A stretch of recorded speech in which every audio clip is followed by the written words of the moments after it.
Okay, my friends, what a wonderful day that it is. Today is November the 7th, 2024, and I'm going to kind of touch on a couple things this late afternoon. It's beautiful outside. I started to get in the Explorer and my little closed studio there and make this video because I do think it sounds better. I haven't obtained a microphone yet, and you can probably tell that. That's one thing that I'm seeking out. I think the video part of it, it does fine, but I know that my sound is not as good as it could possibly be. So I'm going to try to improve on that as time progresses. The reason it's easy for me to remember this date is November the 8th is our son's birthday, and I just got through asking my wife Kathy, my sweetheart, how old will Scotty be? And she said he'll be 48. And I said, no, that can't possibly be right. And for him to be 48 years old is just amazing to me that he can be that old, because that makes me that much old, quite a bit older than him. So, it doesn't seem like I'm 30 years old, or at least I feel like I am. I want to talk to you a little bit about something that I'm kind of building on here. If you ever thought about having your own YouTube channel, or if you thought about teaching a class, or you thought about getting up in front of a group of people and talking to them, that's probably one of the biggest fears that people have, is to talk in public. Now, when you look at what I'm doing right here, I'm looking directly at my iPad in this case, because I'm charging my phone. But I'm looking at myself. I don't know how many people I'm talking to. Potentially, hopefully, millions. I'd love to be, because I'd love for the audience to grow and get larger and larger. But that can be intimidating for people, and I want to share just a couple little things that helped me to overcome that.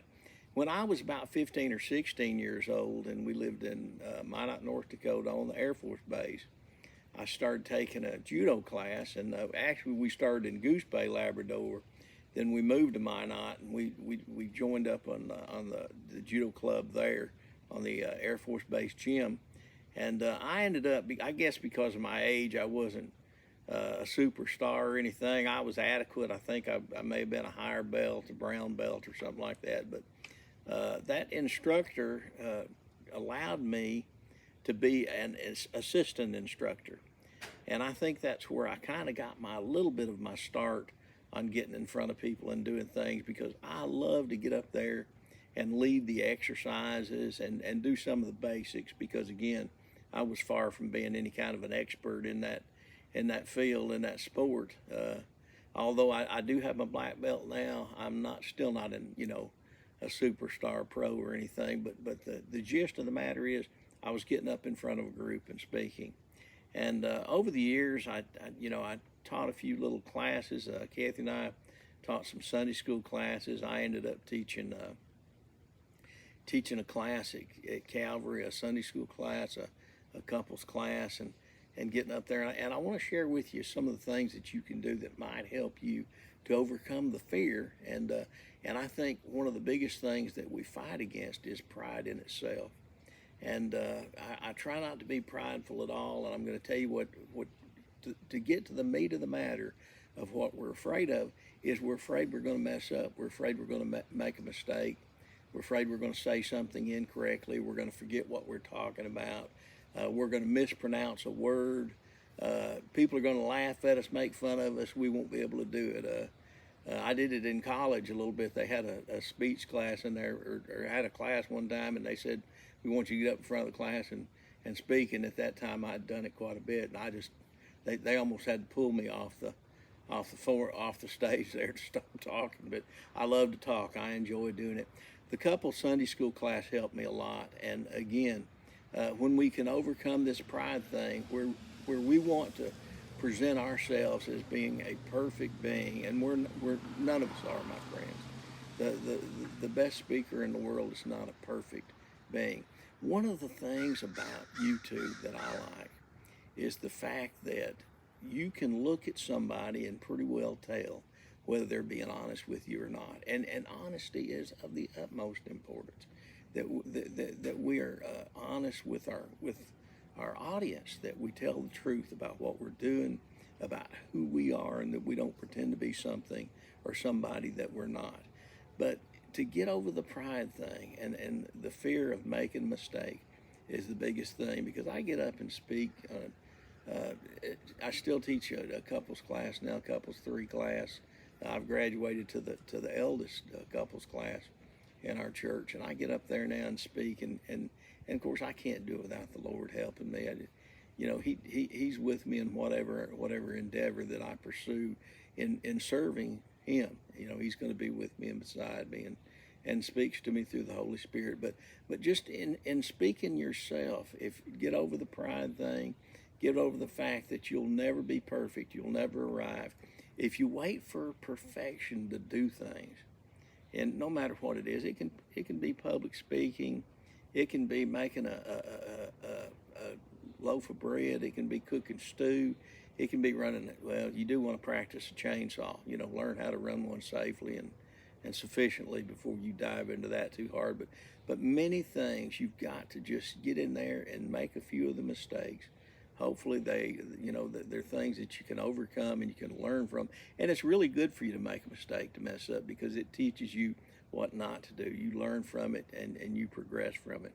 So speaking in public is one of the biggest fears for people. I remember for the church folks that are on here, and I hope if you're not a church folk that you're going to be, or that you will be eventually, of course, and that God will deal with you on that. And maybe somebody will love you enough. I certainly will to share the gospel of Jesus Christ with you, but because the soul is more important than the body. The body's temporary, just for maybe 100 years if you're fortunate to live here that long, but the soul is going to go on forever, and where it's going to be is of the utmost importance.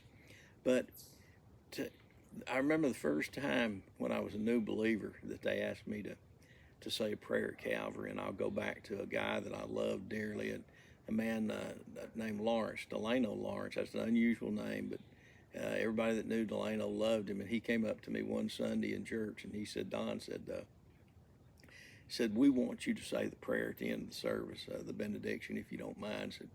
Said we feel like that you could do this in service to the Lord to say the prayer. I said, no.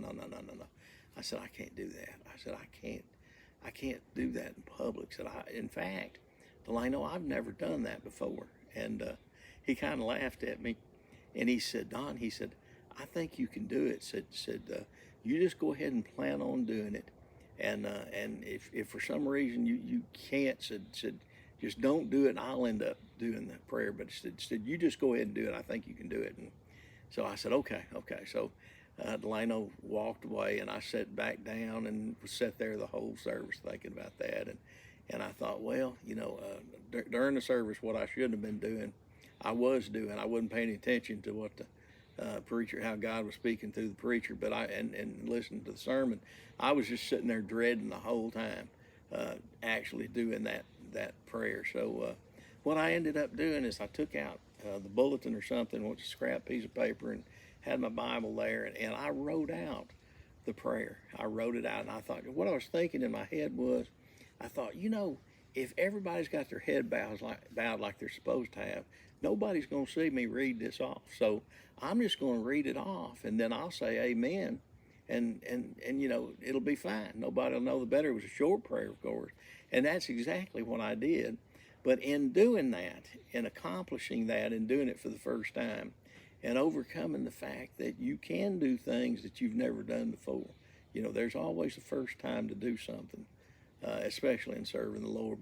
But I said that prayer, and I did it. And over the years, it's become more evident to me that no matter who it is, it's getting up there, whether you're teaching, whether you're, which we try to do as good as we possibly can with the Lord working through us. But you'll never be perfect, my friends. You'll never be in these videos, you can see me that I mess up and make mistakes. And that's because I'm honest. I don't even edit these videos. And I know I should, they'd be better, but what I want to convey to you through these videos, and I think a lot of other people are doing this too. I didn't gather this information myself on my own, was what I want to convey to you is the fact that, and that this is me. This is me, honestly, messing up, making mistakes, stuttering, sometimes forgetting where I was at, looking off, doing different things and making mistakes, and hopefully getting better for every mistake that I make. But you can do it. You got to get past that first time. Now it really doesn't bother me to do many things in service to the Lord. I still every once in a while get a little bit nervous teaching Sunday school. I've had several preachers to come into the class and sit down, and I'm thinking, boy, they're gonna really be looking at what I'm doing, whether I mess up or not. But I've always had loving preachers and class members that know when I mess up that I'm not a perfect person. They will correct me kindly. I'll be honest. Of course, I'll be honest with you, but I'm going to tell you this: every once in a while, I'll do this with my class, because the couples three class is made up of people that are the oldest in the church, and they're about my age. Some may be a little bit older, some may be a little bit younger. Every once in a while, I mess up on purpose. You can believe it or not. I've got a little board there that I write stuff on in preparation for the class or something that's pertaining to the class. I'll misspell a word. I'll put something up there I shouldn't put up there that doesn't have anything to do with the lesson. I'll make a mistake on purpose, and they'll call me out on it and laugh about it, and because I know that they love me. They do it in kindness. They're not making fun of me.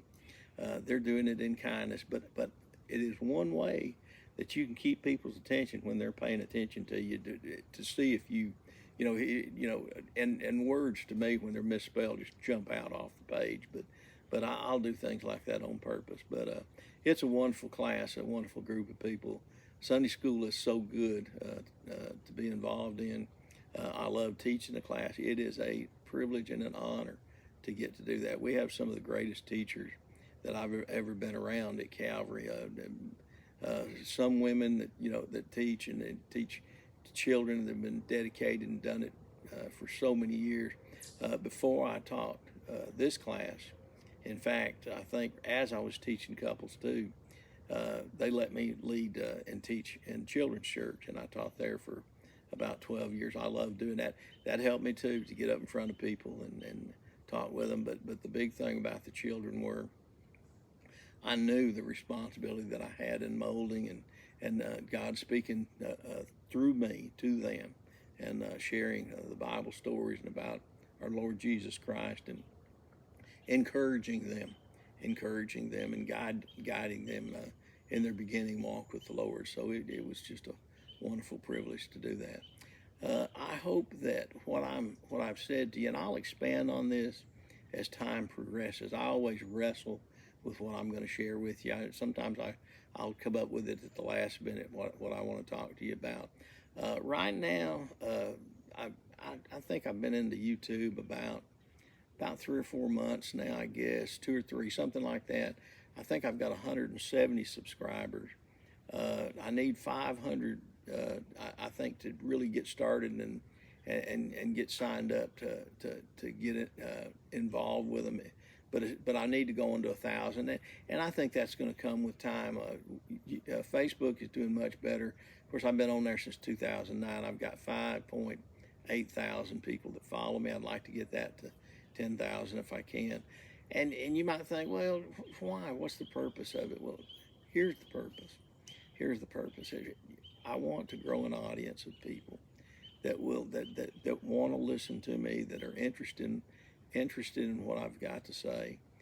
I can share good and bad things with you. I can share with you about the Lord, and you're going to hear about that every once in a while. You can accept that or reject it, either way, whichever way you want. Gonna have funny stuff on here. Gonna have some serious stuff. Gonna have stuff about as I was coming up through my life and places I've lived, and about our family. I think when I get to 1,000 subscribers, I'll probably go ahead and do a question and answer session, and maybe live. I don't know if I can learn how to do that between now and then, but maybe live, that you can ask maybe something you want to know about me. Another great day. Looking forward to this weekend. Alabama plays LSU. Going to be an interesting game, to say the least. We had a big election.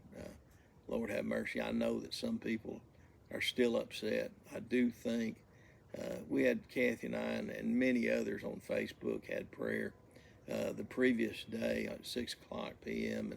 And I'm telling you, folks, we're tempted to always pray for what we want, and that temptation is always there that we would pray selfishly.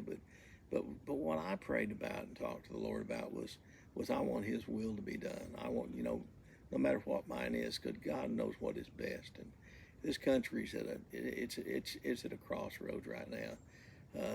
I see a lot of sin. It seems like it's everywhere, and it seems like the country's going in the wrong direction. I am thankful and tickled, I will say, that Trump did get reelected for his second term, and I think it's going to be for the best. I don't think he'll ever be a perfect person.